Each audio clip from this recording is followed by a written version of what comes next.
Good evening, ladies and gentlemen. Welcome to the 3G Theater, where the magic of the silver screen meets the charm of Fallout. Broadcasting to you from the heart of Charleston, we're here to take you on a delightful journey. Now let's meet our hosts. What's going on, everybody? I hope that you're having a great day, and I apologize for the delay on getting this out. My right hand is swollen up like I've got a glove on it. Yeah, I got a hand injury. Not the most fun thing. Don't recommend it. 0 out of 10 stars. But it is time. Yeah, it's going to be the last top 5 of the OG legacy camps. So, I wanted to take a few minutes and look at some of the entries. I'm not going to play all these at their full length or anything because we had a crazy amount of entries. So let's check them out. First off, we got the Atomic Punk 24. Obviously, not a whole lot going on the the exterior here, but where it shines is the interior. And I believe that this was for Yeah Bear's contest. He did a box build kind of thing. So the interior, yeah, this is where a good 90% of the budget is at. And Atomic Punk, what a phenomenal freaking job. This is amazing. This had to be such a pain in the butt with the old building system to get these fences in here with all the Wavy Willard stuff. Crazy. And then Shameless Trouble. Check out the roof lines on this. This is really, really neat. And, to expand on this with the new building system, you're going to be able to do some really, really cool roof designs and stuff. I love this radio system, by the way, Shameless. That is phenomenal. You did a really good job on that. But yeah, it's seeing all the older style with the building and everything. You guys are amazing. The entire time the contests have been going on with the old building system, you guys have all been real troopers in trying to get some stuff out here. We had the Akiras enter, and this was a really awesome. It's a boat, but it is a rad kelp farm. And when you see this, think about how hard it is sometimes to get things to go down into water. And I'm sure that there was a lot of trickery involved there and some pressure plates under the water that they're floating things off of. But beautiful design, and the interior on this is absolutely amazing. The little kitchenette that they had made, freaking awesome job. Absolutely awesome. And I am going to miss that part of it, the trying to figure things out, because most of it we don't have to worry about. But then we've got Hexapotent right here. This is another phenomenal job. And we had so many really, really high top tier stuff this time that, yeah, it was absolutely crazy. Obviously, you guys have seen the intro that I've been playing, and it shows the list of people who have entered and everything, and it is a ton of people. Originally, after I cut everything down, I had like an hour and 45 minutes worth of footage, so you guys really kicked butt. And then we have the one, the only Moonlight Cowboy, who definitely does not need any kind of introduction. But he built over here at Grafton Steel. And a lot of people don't realize that you can actually build up on top of the foundry area. So it's really, really cool. Nothing crazy here as far as, the structure or anything like that. It's just very, very well put together. You know, look at it. And I love seeing how Moonlight Cowboy puts stuff up on roofs and in weird places. Obviously, he's definitely one to check out, especially if you need tutorials. And then Bubble of Doom. Bubble of Doom has an obsession with the Mothman, and I am very happy about that. Look at how well this is done. This is the bridge over there at Point Pleasant. It's on the south side of town, but you can see what they've done here. And the use of pre-existing locations, people, I always highly recommend that because you're getting free decorations that don't count toward your budget when you utilize a position like that. But Bubble, another great job. Absolutely love seeing your stuff. I always look forward to it. Flotten. This is another perfect example of using a pre-existing structure. Flotten, you did a really, really good job on this one too. And this actually gave me some ideas. And I don't know if those ideas are going to grow or if my creative mind's just going to spit them back at me. But uh, Flotten, you did a very great job. I love the pre-used, or the use of the pre-existing structures and stuff like that. And then you've added on to it, sealed it up like it's an actual little building area. So very cool. Alistair Severus. Now, normally we end up seeing some wavy Willards usage in their builds, and they're normally, buildings, okay? Alistair is amazing at making buildings. I have been baffled a couple times by the quality of their work and what they have produced. And, again, this is no exception. They did a wooden ship this time, and again, a very fantastic job. But if you have not seen Alistair Severus before, you've got to check out some of their older builds that utilize the wavy Willard stuff. It is freaking amazing. And then we have the wonderful Daz Mead. Daz this time decided to go with basically just a landscaping area. Okay, he's got the prefab seedy shed on here, but other than that, it's just focused on the landscaping area, or landscape and everything. Words are hard. But again, another phenomenal job. I love seeing the stuff that you guys enter. And now we're going to go ahead. We're going to hit that intro. This is the last time that you're going to see it.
All right, so we're going to start off with Goldfinger, and the videos that you're going to be seeing from this point on are going to be the ones that are the top 5. We whittled it down to these after tons and tons of just freaking time watching this stuff.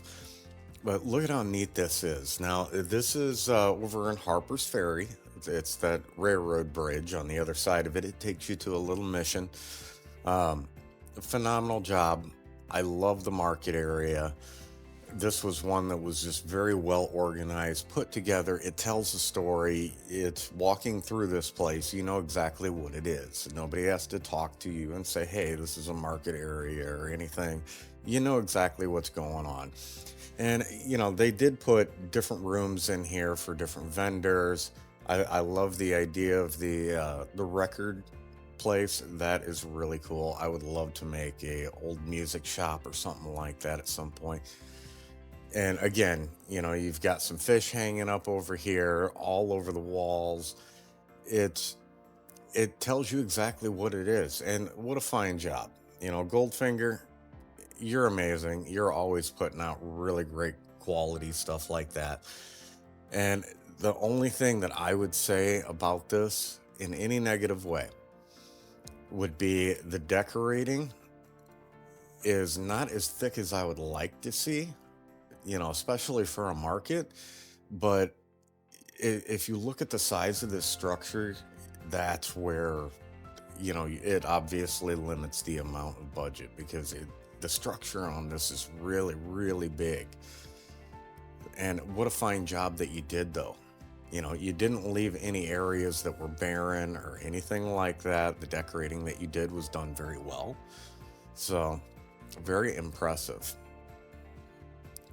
See that Goldfinger was punching me in the mouth when I said that. But yeah, very impressive. And again, this is another person that I absolutely love seeing what they come out with because Goldfinger, I mean, it's no big secret. They are a phenomenal builder. There are no ands, ifs, or buts. But I definitely love this market area. It looks very, very well done. Everything's well organized. It flows. You can tell that it is a market. And I love it. I even love the little arcade that you put back up on top of there. Generally, I'm hit or miss on the arcade stuff. Some of them just aren't great decorations. Bethesda could put a little more work into those, just in my opinion. But when I do see them utilized in a good way, that's nice. It's refreshing.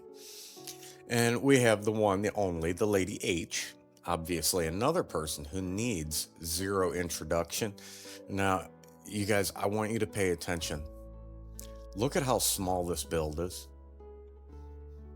Look at how tiny this is. It's extremely small as far as building structure, anything like that.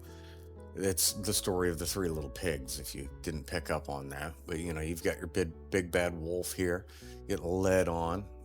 It's the beast of burden. But look at how tiny this is. And I keep saying that because I want you to understand that she used 100% budget. And a lot of you might not understand. You're like, well, where the heck is all that budget? Well, most likely it's under the map. It's very, very likely that there is a roof structure that is floating underneath the map, and then she's had to float all these items up. This is really creative. I love how you've turned that light into an actual little fire pit, and then using the barrels as the chimney. That was a brilliant idea. I absolutely love that, and I'm probably going to steal something similar to that, just so you know. I love that fireplace. That was really, really crafty. And I would love to have that in a garage or a beat up little shack somewhere. So, wonderful idea. But this is what was amazing because, I had to double check. I'm like, there's not much here. Like, did she use 100% budget or not? And when I went back in there, I double checked. And yes, it is 100%. So there is very likely, again, a roof section underneath with a ton of crap laid all over it, and she's floating those items up into here. Because look at how narrow these are. That's a doorway wide. That's it. That's really awesome. And when we first started getting that look on the interior, that was one of the things. I'm like, well, there's not a ridiculous amount of stuff on the inside. But then I seen that door in the background. I'm like, holy crap, man, this lady just made this thing a freaking door wide. And what a pain in the butt. This had to have been a pain in the butt. A fun one, but still, nonetheless, a pain in the butt. I like the use of the backwards clocks. You guys got to remember to turn things around. Look at the texture on the back of it. It may be reusable for some sort of situation or idea that you might come across. So that's a good thing to keep an eye on, But Lady H, I mean, amazing job. There's no other way to put it. Now we've got ND. ND, this is really, really well done, man. You guys look at how much crap is in there. He's got the princess beds shoved into the vendor bot that's, making cakes and cooking. This is ridiculous. I would have never thought to put the beds in there like that, but it's done really well. It works, you know. It really does. It works out way better than I would have expected. If you told me that, yeah, I'm gonna put the princess beds inside the vendor, I would have laughed because I wouldn't have visualized what you were talking about. And it looks really nice, man. Especially with the stuff in the background. That's really cool. I would not have thought about that. I like how you put the sign back there for the Slocum Joes. And again, that's a reminder to everybody that, you know, having things that have those animations and things like that, that's really awesome. It adds to that storytelling aspect that this is a living, breathing scene that you've created. It's not just a bunch of inanimate stationary objects. So giving that movement and everything, it gives that sense of life. But this is very well done. Another one that, you know, you put the vendor in the fork truck, so it's got like a robot operator and things like that. But I love this. I think you did a great job. But ND is one of them people. Um, I get to see his camps sometimes, you know, before they're finished or they're in progress and stuff because he is a PC player and I am a camp perv. So I do drop in and stuff like that on people while they're building or, you know, come peek the perv, see what they're looking or, you know, working on or what they're looking at. I did not get to do that with this one. And I'm honestly glad. For once, I'm glad that I didn't see it in progress. I love this front facade here and nice use of that Shenandoah Street sign. Um, Again, though, you know, you guys, that's another cool thing. Like, if you're paying attention to the wasteland, there's some places that at the edges of the roads, there's going to be signs, street signs. You know, take advantage of that stuff when you can. And this prefab, I have not tried this, but I have been told repeatedly that it is a pain in the arse to actually build in. So it's interesting seeing that. But it does go with the style because this is a bots and circuits repair shop, things like that. This is where you get those things. Dirty Disco, this person right here. Yeah, I'm saying it in a bad way. No, I'm kidding. But man, I am really impressed with some of the stuff that you've put out. You know, and guys, I don't know everybody in the community, so some of these names, when they first came to me, it was the first time I was seeing those names. You know, it's it's been a pleasure. It's been a pleasure. I mean, the use of the leaf piles, everything. This is convincing enough where if you didn't go on the inside, I would say that this looks like it could be a pre-existing thing out there in the wasteland, with the exception of it is too clean and nice, you know.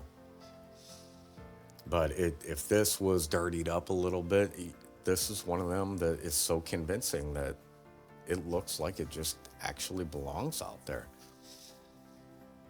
And I love this. The pillars and stuff, they went with the half wall spacing on those pillars, and it really looks nice. Now, when we get to the interior, obviously this is an old church that's been repurposed. And pay attention to the floor heights because where the pastor would be, that raised section of floor is called a pulpit. And they left that in here intentionally. So there actually is the floor height where the pulpit would be. I love the use of those roof sections right there. It makes it look like they have exposed rafters. And I'm stealing that. That's another one. You see how I'm telling you guys I'm stealing these ideas? Well, that's what this is for, okay? You're supposed to be getting inspired and get ideas and see things, you know, and then you just make them your own. This is just beautifully well done. Dirty Disco, I bow. This is phenomenal. Look at how well that roof looks. That was freaking genius using that as exposed rafters. I love that idea. That's one of my favorite things that I've seen um, with all these entries. And man, guys, we had a lot. We had a lot. You guys did not let up at all on me. When my PC was down, I was like, hey, don't put any more entries in. I'm sorry. My PC's down for warranty repair. And you guys just kept pumping them in. It was crazy. But I'm glad that you did. We've seen so many crazy things. This was a really good send off to the old building system, and I feel honored that you guys participated because I ain't nobody, man. I just I'm a camp builder who loves doing this stuff. Baker Boy. Now, and I'm not gonna give spoilers or anything. Okay, I always have like a favorite as I'm going through that. And the favorite doesn't always win, okay? But this one, absolutely one of my favorites. I love the look of this. Yeah, there's not much to it. It's a one foundation structure. But the way everything's put together, this is really well done. It is very Rad Rux in style, and people that do the one foundation builds, and I may end up doing that as a challenge one day because I like the restriction of that size, and it's just very well done. And the lighting, it really enhances everything that you've done. I don't like the location. I just don't like the Rusty Pick area, but that's just personal preference. There's nothing wrong with what he did or anything like that. So don't take it that way. I just don't like the area so much, just for my own personal taste. But what you've created here, shit, man. If you built that camp for me, I would totally go over there and live next to the Rusty Pick. And again, guys, these are so well done. The ones that ended up getting to the point where they are going to be the top five. You don't see floating crap just all over the place or anything like this. This is really organized, as junky as this is, because it is a big pile of crap, obviously. And this sign, I love the use of the different things, the Nuka-Cola for the O on the shop. That image, that is a perfect thumbnail. But I love this stuff, man. I really had a very enjoyable time going through all these. Look at all that crap in there. And you don't see anything like really out of place or clipping badly, anything like that. That quality is going to be key, especially with the new building system. It's a lot easier to line things up and avoid clipping or avoid floating, so you guys are going to have to pay close attention to that stuff. But it's a big pile of heaping crap, and I absolutely love it. Right there, boom, take a picture. That is a beautiful freaking thumbnail. I love it. Absolutely love it. That is definitely one of my favorites. All right, so let's get down to the voting. And I do want to apologize again for missing my deadline, but I do have an injured paw over here. And special thanks, though. Thank you, Ren. I really appreciate you stepping up, helping with the judging, and helping work through some of this. That way I actually could get it out. Otherwise, it was going to have to wait. This paw is definitely tore up, guys. So we're going to check out what Ren picked. So first off, we do have Goldfinger. In second, we have Lady H. In third, he picked ND. In fourth, Dirty Disco. And fifth, Baker Boy 76. Now let's take a look at what my choices were, and I'll explain, kind of why. So in first place, ND. In second, Lady H. In third, Goldfinger. In fourth, Dirty Disco. And in fifth, Baker Boy 76. Now, obviously, our votes lined up very, very well, with the exception of Goldfinger and ND. And again, both of them, phenomenal job. The only reason that I think that ND edged out Goldfinger on this one is just with the interior decorating and stuff like that. And to be fair, ND did have a smaller camp, so that was kind of the selling point on that. When we do go too big, it is really hard to pack everything in. But Goldfinger, it's not saying that you did a bad job. It was a freaking amazing build. I absolutely love it. And, genuinely, I really got to thank all of you guys for your participation, stuff like that. This has been amazing for me. I have had a blast doing this stuff, and I can't wait to see more of what you guys are doing. There's a lot of inspiration to be taken away from this stuff. And, again, thank you so much. It's an honor for me to be a part of this because I ain't nobody. I'm just a little peon with a tiny little YouTube channel. Everybody else, though, phenomenal job. Thank you for your entries. Every one of you definitely deserve an honorable mention. But we've had so much footage, and I had to make a series out of it, and the last ones were just astronomically long. Even this one is ridiculously long. So I really do appreciate you. Now, as a reminder, September 29th is the deadline for our camp contest. Again, we're following kind of the same theme as Bethesda, with one exception. You're not allowed to use prefab structures. And, the purpose of that was to get you guys digging through the menu and learning where the new items are located at, all that happy stuff. You're allowed up to 5 picks and or a 2-minute video. So get your submissions in. Again, deadline is September 29th. I appreciate the hell out of you guys. I love you, and I will see you in the next one. Great job, everybody.